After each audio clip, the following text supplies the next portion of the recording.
Hello fellow plastic throwers, this is Fulcrum. Now recently I gave up with the Spectre Arms HK416C. Ever since we had that gun, we've had nothing but problems with it, from an inconsistent hop unit to feeding issues to this, that and the other. So we gave up with it and we've scrapped it and we've pulled it apart for bits and bobs. And shortly before that we also retired the C8 recoil build. The problem with the C8 build is that over time it became very unreliable, and once we got the TM recoil shock CQBR, that rendered the C8 build obsolete. So for a while we had the bits and bobs laying around from the C8 recoil build and the HK416C, so I thought why not throw it together and see if we can make a killer DMR / SPR build. And this is what we've thrown together from the bits laying about, so I'm going to talk you through what we've done here. About 90% of the bits from this gun came from the C8 build. The only bits that weren't from the C8 build include the rail system, inner barrel and the motor. Now we didn't reuse the recoil assembly from the C8 because we reckon that's what caused the gun to become unreliable. And because of that we've rewired the gun so it is a rear wired gun, so the battery can go in the buffer tube. Inside this gearbox we have an outdoor and tactical M135 spring and a double O-ring Airsoft Pro nozzle. The gears in this gun are 14:1 Tomtac gears. And whilst these gears might not be the best ratio for a DMR build, I wanted to put as little effort into this gun as possible considering the amount of faff the 416 was. I wanted to throw something together, and if it worked, it worked. If it didn't, it didn't. I didn't want to faff around with this, didn't want to spend any more money on it. The piston is also aftermarket. It is a Element 14 tooth piston. I also kept the bearing spring guide from the recoil assembly in because it was a nice bearing spring guide and it's always good to have one. And the motor is a standard Spectre Arms long type motor. It's not a high speed nor is it a high torque, but it seems to do the job alright. And the hop unit is the stock G&G CM16 dial style hop unit.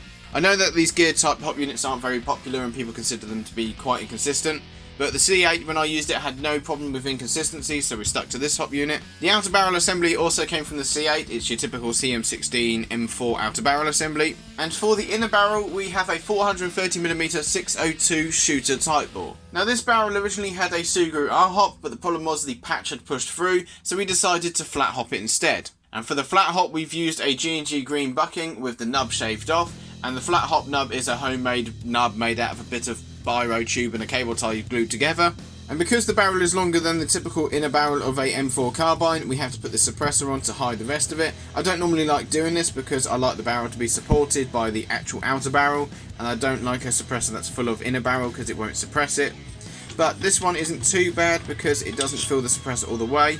And for the rail system, I really wanted to use the 416C rail system. And with 416s, normally the receiver is slightly taller and there's a little notch for the rail system to lock into. So the rail system doesn't align up with the top rail perfectly. And I also had to do a bit of dremeling to get it to fit properly, but it seems to fit nice and tightly now and it's absolutely solid. And on said rail system we've thrown a bipod, a holographic, a stubby grip and a load of rail covers. And on the magwell we've got a Fab Defense magwell grip, and I quite like this grip and I thought we've got it, we might as well use it. And on the back of the gun is a 3x magnifier on a swing mount. I've wanted to use this thing for absolutely ages. So instead of using a telescopic sight we've got a holographic and magnifier combo, sort of like a Battlefield 4-esque DMR build. Now whilst I'm not a big fan of the Armalite platform, I do really like the look of this DMR. When we tested this gun with 2.5s, we found that it fired at 450 FPS equivalent on .2s, which is bang on the DMR limit for our local sites. Now we tested this on the last, couple of dozen 3.6s we had left, and that seemed to be the better weight for this gun. We found if you start going heavier than 3.6s, say 4.3s, you start to lose a lot of energy in the round.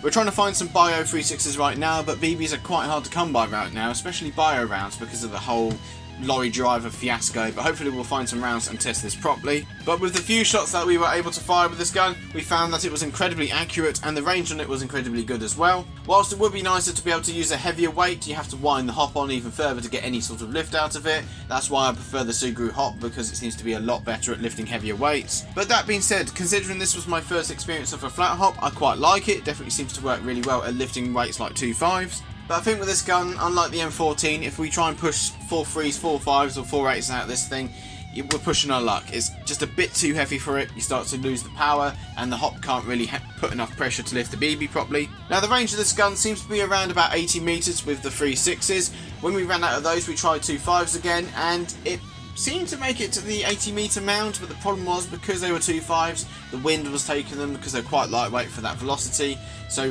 we really need to test it again on 3.6s. I don't think it's going to shoot as far as the M14 because the M14 can lob heavyweight rounds, and today I tested the M14 with 4.8s and it cleared the 80 metre mound with no problem at all, with no hop pressure, and that does 400 FPS equivalent with 4.8s. So Yeah, it's sort of an intermediate between an AR and the M14. The M14 I would consider a sniper rifle build, even though it's still technically a DMR. This is sort of an SPR, sort of a typical DMR. And the great thing about this DMR build is it takes M4 mags, and we've got an abundance of them. And considering it was based off a G&G, the C8 build was incredibly good with magazines. I was expecting it to be really fickle and fussy, whereas the 416C was a nightmare when it came to magazines. So I think this little DMR build is going to be quite potent, and whilst this gun might struggle with the heavier weight rounds unlike the M14, I still think it's going to be a really good bit of kit out on the field. And another bonus about this build is it's very lightweight. And this DMR is also surprisingly quiet. Not only does the suppressor do a good job at deadening the popping noise of the gun firing, but the gearbox seems to be really quiet as well. Now I don't know how long this gun's going to last because it's made from bits of an old rental, and it could be built a bit better, you could have a better ratio of gears. And the basic trigger MOSFET, after seeing what had happened to the M14 contacts, a basic trigger MOSFET wouldn't hurt either. So this is the sort of Boneyard Airsoft SPR Mark 12-esque DMR build that I've been working on for the last few days. I'd love to hear what you think about it. If you've got a DMR build and you want to share it with us, then why don't you leave it down in the comments? I'd love to hear about all of your fancy DMR projects. I'm not like most people when it comes to upgrades. I don't spend loads of money on it and put a gate titan and we'll put a 500 quid PDI barrel in and a £9 million motor and platinum coated gears and a hop unit made out of a substance we can't even conceive.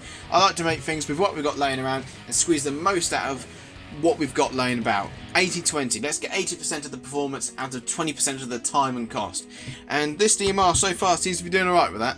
Now if you enjoyed this video or you found it useful, then make sure you leave a like, and if you don't want to miss out on any new Airsoft content, then make sure you subscribe and enable notifications. Now I do apologise for the sorts of slow pace that the channel's going at recently. I've got a really big market event that I've got to sort out for the business, so I'm getting ready for that. I haven't been to Airsoft in ages, and when I last went didn't get particularly good footage, so I'm going to try to do little videos like this, and I hope you enjoy them nonetheless.